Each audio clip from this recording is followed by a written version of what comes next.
जय महाराष्ट्र विद्यार्थी मित्रांनो, आपण डेटाबेस मॅनेजमेंट सिस्टीम हा सब्जेक्ट बघत आहोत. तर आजचा आपला जो कन्सेप्ट आहे युनिट नंबर फर्स्ट मधला सेकंड कन्सेप्ट आपण आज स्टार्ट करणार आहोत. तो आहे आर्किटेक्चर ऑफ 2 टायर आणि 3 टायर आर्किटेक्चर ऑफ डेटाबेस. आता आर्किटेक्चर मध्ये दोन टाइपचे आर्किटेक्चर आपल्याला बघायचे आहे डेटाबेसचे, 2 टायर आर्किटेक्चर आणि 3 टायर आर्किटेक्चर. तर सर्वात पहिला जो प्रश्न असणार आहे आपल्याकडे तो असणार आहे व्हॉट इज डेटाबेस आर्किटेक्चर. आता डेटाबेस आर्किटेक्चर म्हणजे काय? तर बघा विद्यार्थी मित्रांनो, आपण आतापर्यंत आपल्याला कळालं आहे की डेटा म्हणजे काय, तर काहीतरी इन्फॉर्मेशन जी की रोज आणि कॉलमच्या फॉर्ममध्ये व्यवस्थित अरेंज केलेली असते, ती आपण इन्फॉर्मेशन कुठेतरी एका सेंट्रलाइज प्रोसेसमध्ये स्टोअर करतो, त्याला आपण डेटाबेस म्हणतो.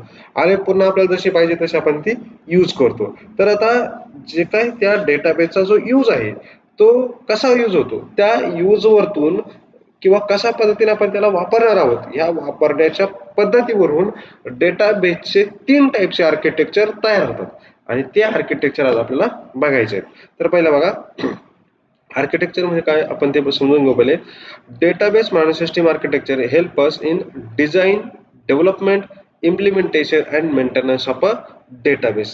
A database store critical information for a business. Okay, तर आपल्याला माहिती आहे, आपल्याला कोणत्याही एखाद्या बिझनेसची जशी की हॉस्पिटल असेल किंवा एखादा मेडिकल शॉप असेल, एखादा शॉप असेल, त्याची सर्व इन्फॉर्मेशन आपण डेटाबेसमध्ये स्टोअर करतो. तर हे डेटाबेस आर्किटेक्चर काय करतं आपल्याला, त्याचा जो डेटाबेस तयार करण्याच्यामध्ये त्याचं जे काही डिझाईन असेल, त्याचं जे डेव्हलपमेंट असेल, ऍक्च्युअल इम्प्लिमेंटेशन असेल आणि सगळं झाल्यानंतर त्याचा जो काही मेंटेनन्स जरी आपल्याला करायची असेल, म्हणजे थोडक्यात त्याच्यामध्ये काही अपडेशन असेल, तर हे सर्व करण्यामध्ये डेटाबेस आर्किटेक्चर हा मोठा वाटा असतो. हे मोठं काम करतं त्याच्यामध्ये. कशा पद्धतीने करतं बघा, आणि कशा पद्धतीने आपण आर्किटेक्चर डेटाबेसचं आपण सिलेक्ट करतो तर ते आपण बघू. Selecting the correct database architecture help in quick and secure access of the data. Okay, तर डेटाबेस आर्किटेक्चर हे अजून कोणत्या गोष्टीमध्ये आपल्याला हेल्प करतं, तर डेटाबेस आर्किटेक्चर आपण कोणतं आर्किटेक्चर वापरणार आपण हे सिलेक्ट करतो. आणि ते सिलेक्ट कशासाठी करतो आपण, तर आपल्याला प्रॉपरली आपला डेटा भेटावा, इझिली आणि क्विक आपला जो डेटा आहे तो डेटाला ऍक्सेस आपल्याला पाहिजे असतो. तर तो मिळण्याकरता आपल्याला हे आर्किटेक्चर आपल्याला सिलेक्ट करावं लागतं. तर आता याच्यामध्ये जे आहे first tier, second tier, 2 tier architecture आणि 3 टायर आर्किटेक्चर, 1 टायर, 2 टायर आणि 3 टायर आर्किटेक्चर. आता हे सिंगल टायर पण म्हणतात त्याला. तर सिंगल टायर, 2 टायर आणि 3 टायर असं आपण म्हणू शकतो. तर काय आहे नक्की हे आपण बघू. तर आहे सिंगल टायर किंवा 1 tier architecture. The simplest of database architecture are one tier where all the client, server and database all reside on the same machine. He line अतिशय महत्त्वाची विद्यार्थी मित्रांनो.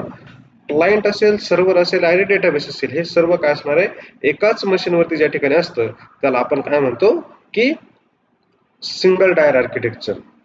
की बघितलं तुम्हाला डायग्राममध्ये क्लायंट सर्व्हर एकाच पीसी वरती सर्व आहे. म्हणजे थोडक्यात काय की जसं आता आपण काय करणार आहोत, आपल्या प्रॅक्टिकल सेशन मध्ये आपण एक डेटाबेस वापरणार आहोत. तर डेटाबेस पण आहे, क्लायंट तिथंचे, सर्व्हर तिथंचे, सर्व गोष्टी एकाच मशीन वरती. तर त्याला आपण काय म्हणू शकतो, सिंगल टायर आर्किटेक्चर.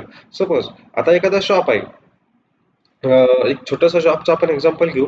तर त्या शॉपमध्ये त्यांना बाहेर कुठेही डेटा द्यायचा नाही, फक्त त्या ठिकाणी बसणार एक जण जो युजर असेल, एंड युजर, तो ते सॉफ्टवेअर ऍक्सेस करणार आहे, बरोबर, आणि फक्त बिल प्रिंट आउट करणार आहे, त्याला तो बाकी कुठेही त्याची शेअरिंग काहीच नाही.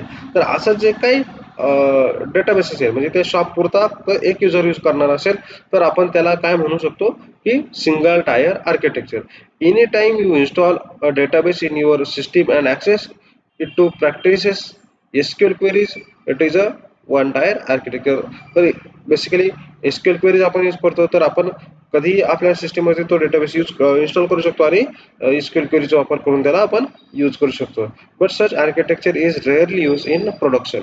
आता इथं काय म्हणलंय की असे जे आर्किटेक्चर आहे हे कमी वापरलं जातं प्रोडक्शन मध्ये. आता का कमी वापरलं जातं, कारण की ते एका सिंगल मशीन वरती स्टोअर असतात. सिंगल मशीन वरती असल्यामुळं multiple user at a time त्याला ऍक्सेस करू शकत नाही.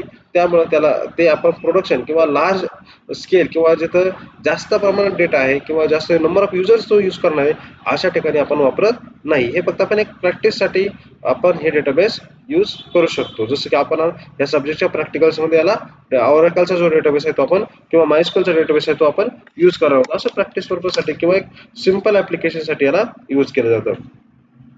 त्यानंतर सेकंड टाइपचं जे आहे ते आहे टू टायर आर्किटेक्चर. आता टू टायर आर्किटेक्चर मध्ये काय होतं बघा. Two tier architecture is a database architecture where presentation layer runs on a client, that is a PC, mobile, tablet, etc. on each on any device, and second one is the data is stored on a server. आता इथं दोन machine असणार आहेत. दोन machine कशी बघा, तर दोन किंवा त्याच्यापेक्षा क्लायंट आपण दोन म्हणू की क्लायंट एक साईडला क्लायंट असणार आहे आणि एका साईडला डेटाबेस असणार आहे. आपल्या इकडे दिसत क्लायंट 1 2 3 आणि इकडे आहे डेटाबेस. म्हणजे थोडक्यात काय याच्यामध्ये काय होणार आहे की एका सेंट्रलाइज प्रोसेस किंवा सेंट्रलाइज प्लेसला डेटा आपला सर्व स्टोअर असणार आहे आणि त्याला नंबर ऑफ युजर काय करू शकतात, ऍक्सेस करू शकतात. जसं की पीसी, मोबाईल किंवा लॅपटॉप असेल तर कुठे नाही ते त्याला ऍक्सेस करू शकतात. फॉर एक्झाम्पल आपण याचं एक्झाम्पल म्हणू शकतो की स्टुडंटचा डेटाबेस हा कॉलेजच्या सर्व्हरवरती स्टोअर असेल. त्याला नंबर ऑफ युजर एचओडी असेल, टीचर्स असतील, प्रिन्सिपल सर असतील, त्यानंतर स्टुडंट्स असतील तर ते त्याला ऍक्सेस करू शकतात. तर अशा टाईपचे जे आर्किटेक्चर असतं आपण त्याला म्हणतो टू टायर आर्किटेक्चर. याच्यामध्ये an application interface is called ODBC, Open Database Connectivity, and API which allows the client side program to call the database management system. म्हणजे थोडक्यात काय, आता याचं जे कनेक्शन असणार आहे क्लायंट टू डेटाबेस हे ओपन डेटाबेस कनेक्टिव्हिटी हे जे काय यांनी हे कनेक्शन केलेलं असतं. त्याला आपण ड्रायव्हर्स पण म्हणू शकतो. आणि जे आपण याला म्हणतो ग्राफिकल युजर इंटरफेस इकडं ह्या लेअर थ्रू इथं सेंट्रल असणारे ओडीबीसी आणि मग ते कनेक्ट करते ह्या डेटाबेसला. आणि मग हा डेटाबेस आपण या क्लायंटला काय करू शकतो, प्रोव्हाइड करू शकतो, देऊ शकतो. आणि हे क्लायंट त्याला ऍक्सेस करू शकता, रिट्राईव्ह करू शकतो. Today most of the database management system offers ODBC drivers for their database management system. तर ओडीबीसी ड्रायव्हर्स यूज करून हे जे आर्किटेक्चर आहे डेव्हलप केलं जातं.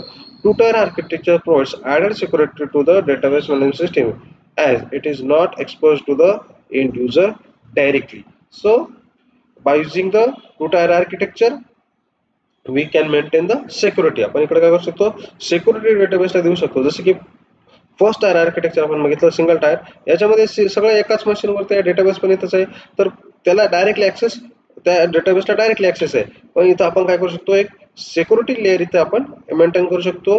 आणि ह्या जे काही युजर आहे सगळ्या युजरला सगळा डेटाबेस शो होणार नाही याची आपण काळजी या ठिकाणी घेऊ शकतो. जसं की मी कालच्या लेक्चरमध्ये तुम्हाला एक एक्झाम्पल सांगितलं. स्टुडंटचा डेटा आहे तर स्टुडंटच्या डेटामध्ये फी असते, मार्क असतात आणि स्टुडंटची पर्टिक्युलर डिटेल असते.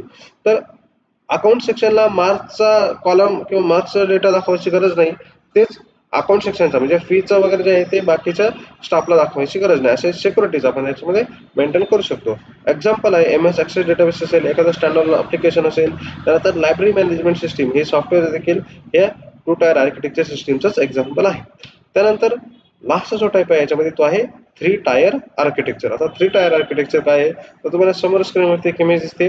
याच्यामध्ये क्लायंट आहे, मिडल एक सर्व्हर आहे आणि नंतर आहे डेटाबेस. याला आपण क्लायंट सर्व्हर आर्किटेक्चर देखील म्हणतो. तर जी काही रिक्वेस्ट असेल ती जाईल सर्व्हरकडे आणि नंतर सर्व्हर कनेक्ट होईल डेटाबेसला. इथं हाय सिक्युरिटी मेंटेन केलेली असते. आणि जरी क्लायंटला एखादी पाहिजे असेल काही डेटा तर तो पुन्हा रिक्वेस्ट करेल सर्व्हरला आणि सर्व्हर ते डेटाबेस म्हणून त्याला व्हॅल्यू मिळवून देईल. म्हणजे बघा आता इथं क्लायंट आहे, क्लायंटला काहीतरी इन्फॉर्मेशन पाहिजे तर client request the data to the server. Server takes the information from database and provide it back to the client. That is the three-tier architecture. So in the three-tier architecture, it is the extension of two-tier architecture, and this architecture is divided into the three layers. Okay, हे architecture आहे तीन layer मध्ये divide होतं. पहिला आहे presentation layer म्हणजे थोडक्यात client जो की मोबाईल असेल, लॅपटॉप असेल, पीसी असेल त्याच्यावरून तो ऍक्सेस करू शकतो. नंतर सेकंड आहे ऍप्लिकेशन लेअर म्हणजे सर्व्हर या सर्व रिक्वेस्ट क्लायंट कडून घेईल आणि त्या कोणाकडून डेटाबेस सर्व्हर कडून त्यामध्ये जो डेटा पाहिजे तो क्लायंटला प्रोव्हाइड करेल. So the database architecture contains the application layer between the end user and database management system. म्हणजे एक एक्स्ट्रा लेअर तिकडे आपल्याला बघायला भेटतो, त्याला आपण सर्व्हर म्हणतो. आणि जे काही सर्व्हर आहे हे सर्व्हर ही जे काही सर्व कम्युनिकेशन प्रोसेस साठी कोण रिस्पॉन्सिबल असणार आहे तर हा सर्व्हर असणार आहे. सो मग त्याच्यामध्ये काय काय त्याचे काम असतील तर जे काही युजर आहे ते युजर ज्या सर्व रिक्वेस्ट आहे त्या रिक्वेस्ट ऍक्सेप्ट करणं, डेटाबेसच्या जे काही कॅरेक्टरिस्टिक्स आहेत त्या मेंटेन केल्या पाहिजे आणि सर्व गोष्टी डेटाबेसच्या जे काय आहेत त्या मेंटेन करून सर्व डेटा जो आहे तो युजरला प्रोव्हाइड करण्याचं काम हे सर्व्हर करत असतं. आता याच्यामध्ये जर असे एक्झाम्पल जर बघितले तर ई कॉमर्स वेबसाईट आहे, म्हणजे आपण जसं फ्लिपकार्ट, अमेझॉन म्हणतो, तर ह्या सर्व वेबसाईट असतील, ऑनलाईन बँकिंग सिस्टम असेल, लर्निंग मॅनेजमेंट सिस्टम असेल, LMS आपण ज्याला म्हणतो, तर अशा पद्धतीने म्हणजे थोडक्यात क्लायंट, आपण क्लायंट आहे. ई कॉमर्स जर एक्झाम्पल घेतलं तर त्यांचा डेटा जो आहे तो कुठेतरी डेटाबेसमध्ये स्टोअर आहे आणि मिडलला त्यांनी काय केलं, सर्व्हर ऍड केला. आपली जी रिक्वेस्ट आहे ती डायरेक्ट डेटाबेसमध्ये जाणार नाही, ती काय होईल, सर्व्हरकडे जाईल आणि सर्व्हर ती रिक्वेस्ट जर व्हॅलिड असेल तरच ती रिक्वेस्ट पुढे फॉरवर्ड करेल डेटाबेसला. याने काय होतं की डेटाबेस काय होतं, सिक्युअर होतं, म्हणजे डायरेक्टली डेटाबेसवरती अटॅक न होता मध्ये एक ऍप्लिकेशन किंवा सर्व्हरवरती तो डेटा, तो रिक्वेस्ट जाते, सर्व्हर ती रिक्वेस्ट व्हॅलिडेट करतो. जर रिक्वेस्ट व्हॅलिडेट असेल तर तो डेटाबेसमध्ये पाठवेल, जेणेकरून आपला डेटा काय होतो, मोर सिक्युअर होतो. आणि हे जे 3 टायर आर्किटेक्चर हे मोस्ट पॉप्युलर आर्किटेक्चर आहे, हे जास्त करून वापरलं जातं. अशा पद्धतीने हे 3 टायर आर्किटेक्चर, त्यानंतर 2 टायर आर्किटेक्चर आणि सिंगल टायर किंवा 1 टायर आर्किटेक्चर आपण याला म्हणतो.